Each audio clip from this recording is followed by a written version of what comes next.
Hello everyone, and we actually found a Mercedes about standing outside for 17 years and it was completely green, and we made a show car out of it to show people what you can do with a car without restoring it. So and this is how it looks like. This is actually a Mercedes W124 200 with 479,000 kilometers on the clock. And very important, original paint. It has never been repainted all these years and all these mileage. And we want to show you what you can get out of such a car, because most people who found this car looking like this,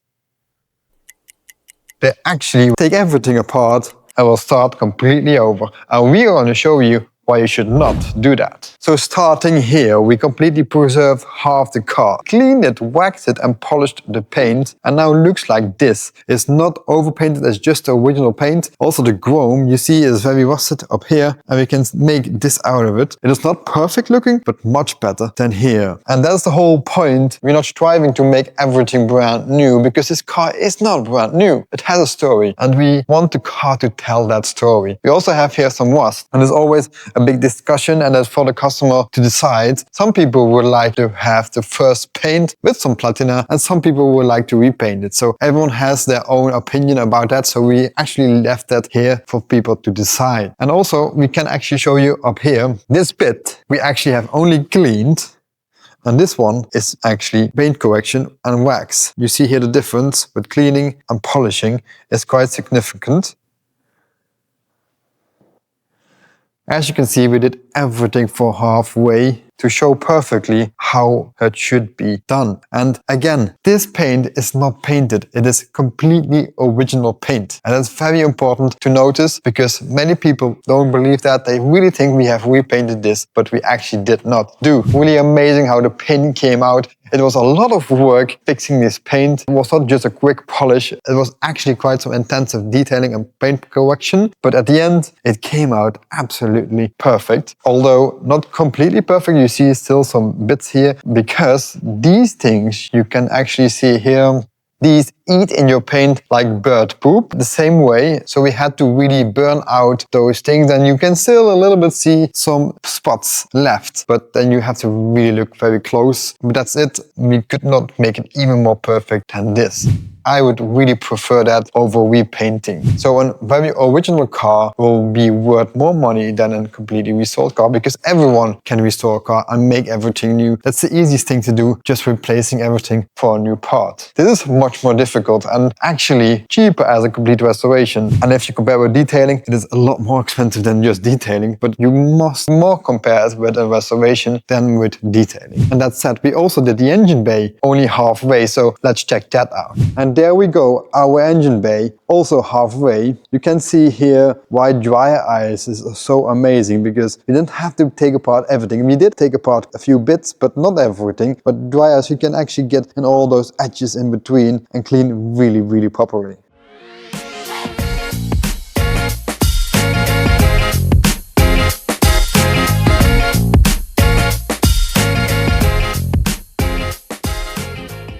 We also see here the bits are not completely silver, as maybe here you can see. When the car was new, it was probably very silver. However, after time, corrosion eats into aluminium and it will look like this. And now we cleaned it and it looked much better than it was before. But with dry ice cleaning only, we are not getting it completely silver again. The only way is doing by vapor blasting, for example. But then you have to take everything apart and you go to a restoration. We like more this look because it's more patina, it's more original looking and not brand new, but I think this is perfectly fine for a project like this and much more original looking than we are going to make everything like new and everything silver again. And it's actually the same for the gearbox. A lot of people will paint that or take everything apart and actually vapor blast it, which is an option, but you have to take everything apart, and then it goes to restoration and not a preservation. And we want to preserve a car and keep everything as original as we can. And that's what we actually did for this engine bay as well. And then we arrive in the interior, and yes, we also did the interior halfway, so let's check that out. So you see here the seats, they are not perfect. They have some wear in it, but we don't want to make it new. As we already told you, we want to save it as it is and make it perfect as possible without replacing bits. And here is how it was looking like before we started. Here at the back seat, same story. Very dirty, dusty. A lot of mold also in there. And this is how it looks after cleaning.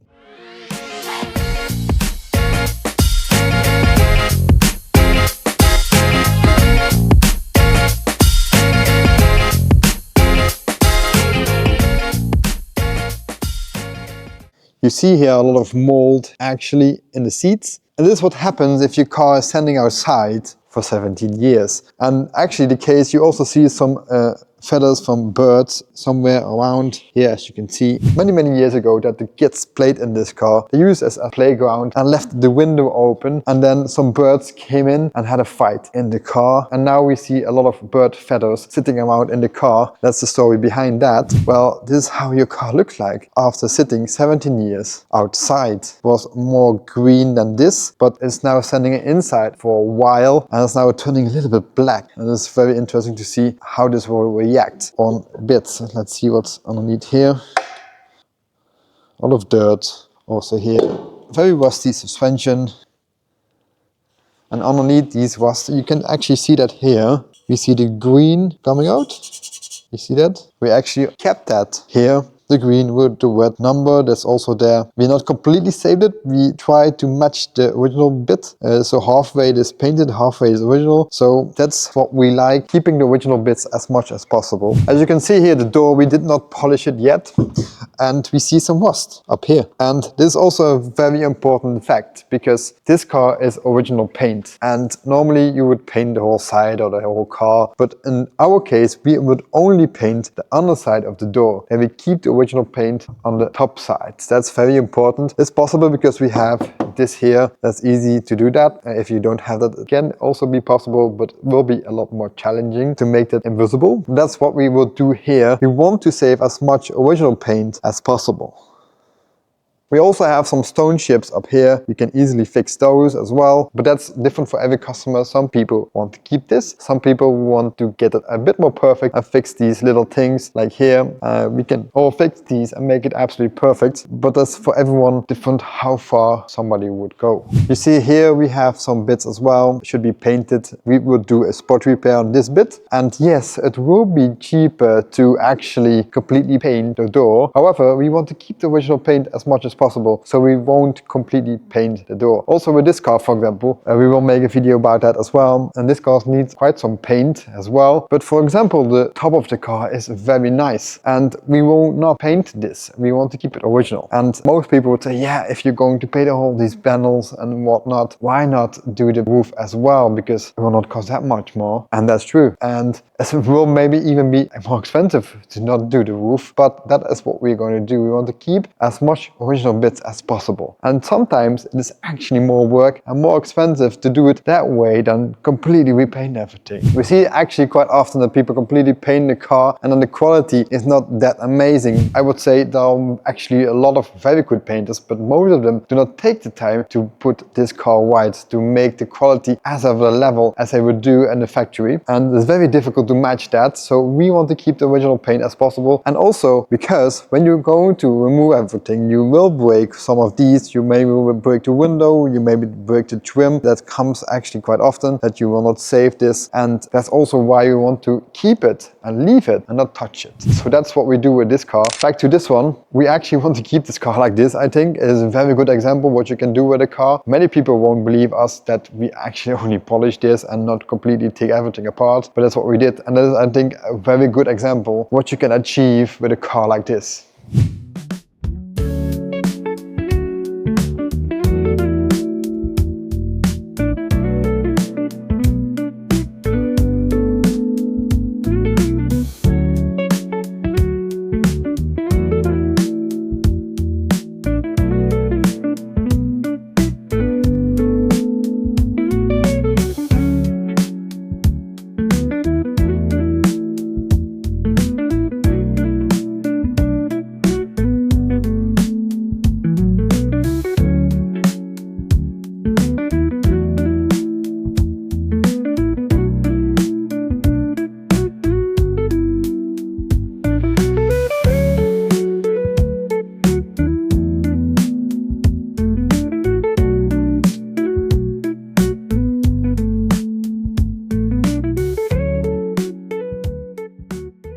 So we did not only do the exterior of the car halfway, but also the underside of the car as well. Let's check that out. So this car is nicely preserved and this side is still old, dirty and very oily. So here we can actually show you perfectly why we do like preservation instead of restoration, since you see here a lot of colors. We do not have just white, we have gray, we have beige, we have a lot of colors going on from factory, and also a good example here in the wheel arch. And also on the trade fair they said it should be white. Well, I can tell you it should not be white. They actually painted the parts yet you can see in gray, and you see there the parts are white and they just painted this gray. Why, I don't know, but it is actually completely original. You see also the factory marking still there on paint sitting, and it's not completely painted as you can see. So making it like this is very difficult to match the same color, to match the same structure. This is just nearly impossible to do. So therefore we like more preservation. I can tell you here,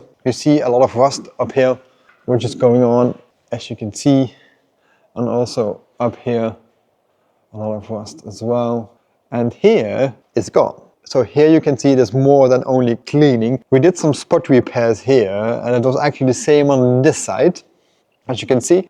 So we treated the rust and sanded everything down and then painted it in a way we found it underneath dirt. So it was a bit of gray, a bit of beige, a bit of white, overspray. So a lot of things going on, and that we tried to match actually. And there the yellow bit, you see the grease for rust protection, which is also coming out up here, which we then do in the hollow spaces and also in the areas where they will rust quite quickly, as like in here we do that as well. So this is the Mike Sanders grease, what we did in here, and also the complete underbody and also wheel arches. They all have some wax, a clear wax, or in this case a little wax that is a little bit beige brownish, as they had in the factory as well. So we also applied this on this car here. You also see here in the gearbox we completely detailed it and dry ice cleaned it, and also did a lot of things by hand, since you see actually here a lot of oily bits. And this is really baked into the gearbox. And most people think, well, this guy dry ice cleans the gearbox and then we are finished. I can tell you it is a lot more difficult than that, since this thing, I think, is oil really baked into it for years and years and years. It really is stuck on it very hard, and with only dry ice cleaning, forget it. So we actually did quite some work here to make it like this. It went in many hours to get it like this, and it's not only dry ice cleaning.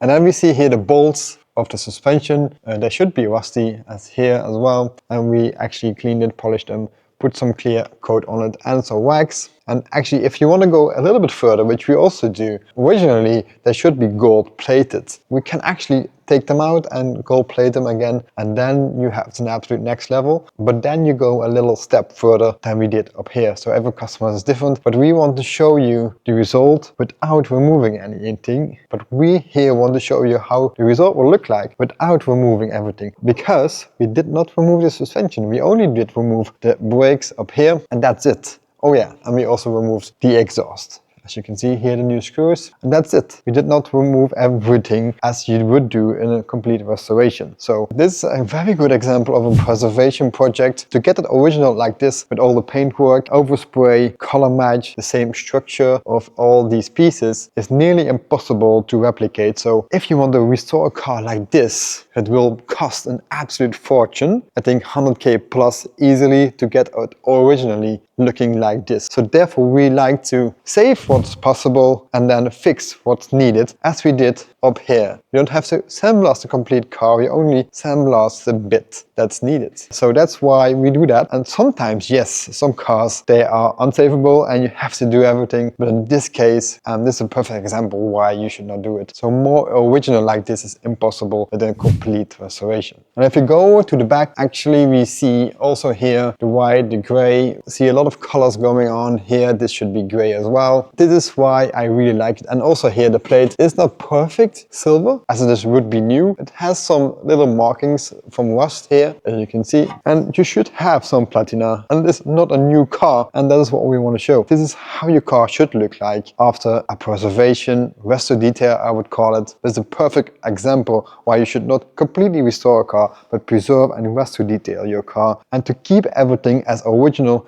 as just possible.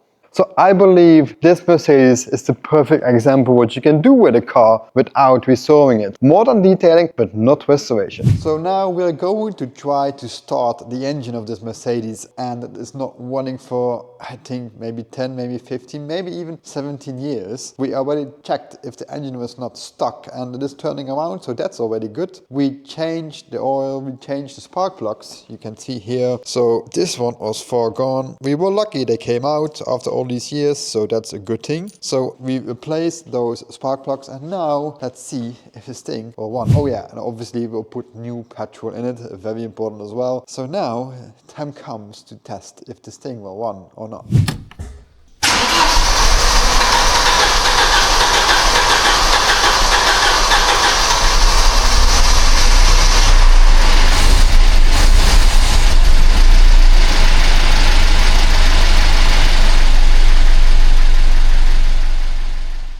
And there you go, the car is actually running. I did not expect that. It is really amazing. It started right up and is running really fine. So this engine has no injection, it has a carburetor, and for that it's running fine. This was basically the most basic version you could buy, the 200. You could also have the 200E, but that was basically injection. Nowadays this model E is the type of car, the E-Class, C-Class, S-Class. In this case the 200E would mean you had injection. So now this car is actually starting. I did not expect that, so that's a very good thing. So to touch back on why we do not restore cars is that we just want to preserve them, and there's a very big movement going on actually in the whole world of car preservation, restoration, detailing as well. And you see also that in the Concours d'Elegance in Miami and Pebble Beach as well. Mostly only very completely perfectly restored cars would win that, but now that's also changing, and we see a very big movement coming up because the history should be saved. Car that's original is worth so much more money than a complete restored car where everything is new on. And yes, the car should not look always like the Mercedes, completely forgotten. Also here, for example, this Audi